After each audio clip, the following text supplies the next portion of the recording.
Bienvenue à vous, place au Flash Info. On commence avec les prévisions météorologiques en ce lundi. Dans la région, le temps redevient sec avec pour certains la chance de retrouver quelques éclaircies par endroits. Malheureusement, tout le monde n'aura pas le droit au soleil. D'importants passages nuageux restent massifs et surtout majoritaires. Côté température, on reste bien au froid. Les prévisions auront affiché 5 degrés pour les maximales à Dunkerque aujourd'hui. De même pour Calais et Lille et seulement 4 petits degrés du côté de Saint-Omer. Plus d'informations sur vos prévisions météorologiques, ce sera bien sûr après ce journal.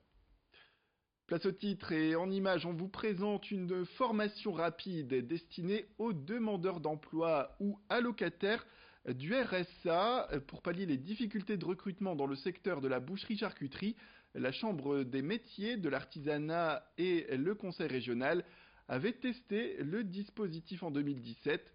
Les résultats jugés satisfaisants et les besoins de main-d'œuvre avec 400 postes à pourvoir dans la région ont poussé les acteurs locaux à développer plus largement cette formation rapide en 7 semaines. Les apprentis découvrent ainsi les bases du métier tant sur le plan de la production que de la commercialisation.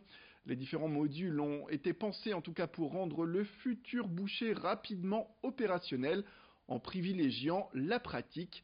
Explication complémentaire avec Jean-Claude Picavé, responsable de la formation. Il nous la décrit point par point. Ils suivent une formation, un pré-module, si vous voulez, ici, de 70 heures, de 2 semaines.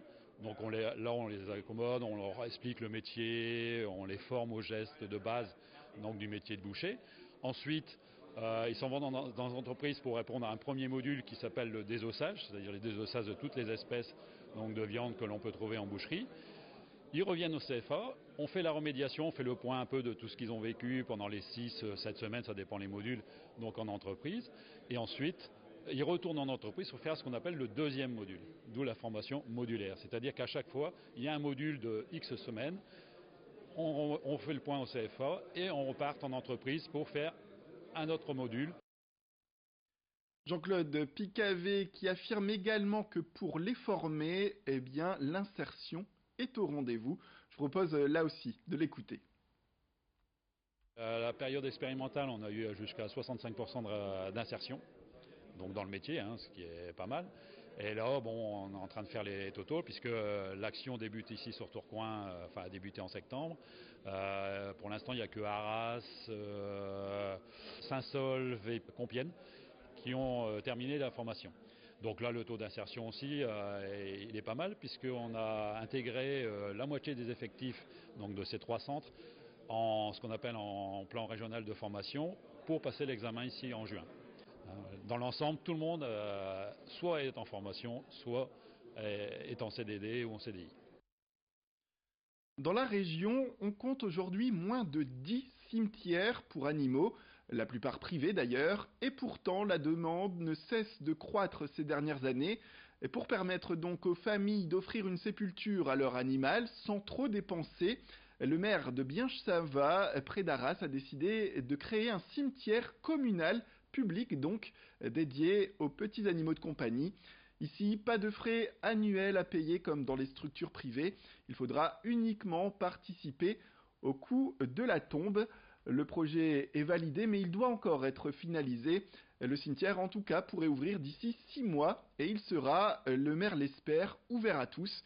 Explication complémentaire, il nous parle de l'engouement suscité par ce projet auprès de ses concitoyens.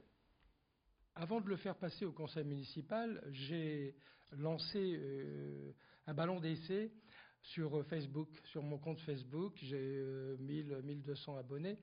Et il y a eu un réflexe général de centaines et de centaines, plusieurs centaines de personnes qui m'ont dit de partout, qui m'ont dit super idée, très bien, on devrait le faire dans d'autres communes, bravo, etc. Il faut dire que ce cimetière n'entraînera pratiquement aucun frais pour la commune. Il n'y a rien à y faire. Le terrain, nous l'avons. C'est un terrain qui appartient à la commune depuis toujours, depuis des temps immémoriaux, comme on dit dans les textes. Donc, ça ne coûte rien. Il y aura l'aménagement. On va devoir semer de la pelouse, faire des parcelles, un petit parking pour 2 voitures. C'est vraiment très simple. Michel Houzeau qui revient également sur les avantages d'avoir un cimetière public et non pas privé au sein de sa commune. La solution qui s'offre à la plupart des gens, surtout quand ils habitent en milieu, dans un immeuble par exemple, c'est de malheureusement le confier à un vétérinaire qui va l'incinérer. Ça entraîne des coûts, d'une part, et puis d'autre part, on n'a plus son animal, c'est triste. Je pense que le mieux, c'est de pouvoir éventuellement se recueillir et puis savoir qu'il est près de chez nous. Ce sera moins cher. Puisque l'autre cimetière qui est privé, ça coûte 200 à 300 euros, plus 100 euros par an, alors que nous, on demandera simplement la rémunération de la fosse, et puis c'est tout, quoi. Pour terminer cette édition, retour en images sur la 4e édition de l'International Lille Tattoo Convention, ce week-end à Lille Grand Palais. 350 artistes tatoueurs français et internationaux étaient réunis en 3 jours avec des concours, des tattoo battles, des expos, des concerts et même le casting de Miss Tattoo France 2019. Toutes les techniques, tous les styles étaient représentés, du old school au réalisme en passant par le japonais et le maori, du petit au grand tatouage, simple ou ostentatoire, il y en avait bien sûr pour tous les goûts et tous les publics, comme le soulignent d'ailleurs les organisateurs. Ce qu'on peut constater maintenant, c'est un changement de public, un changement d'habitude. Des gens, maintenant, le tatou est rentré tellement dans les mœurs que ça fait plus rien, même aux gens qui avaient un petit peu de retenue par rapport aux gens tatoués. Ils trouvent que c'est devenu complètement normal, mais parce que la mode a vraiment repris ce milieu, le milieu sportif également. Et c'est vrai que le principal changement, c'est l'accueil du public et la clientèle. Moi, je me reconnais plus du tout dans le tatou d'aujourd'hui, parce qu'on n'avait pas les mêmes motivations pour se faire tatouer. Moi, je me suis fait tatouer à l'âge de 14 ans. Je l'avais caché à mes parents. J'avais envie de me faire tatouer pour être différent des autres. Et maintenant, pour se faire tatouer, on le fait pour être comme tout le monde. Voilà, c'est la fin de cette édition. Merci à toutes et à tous de nous avoir suivis. Restez avec nous, l'information continue, bien sûr, sur votre chaîne.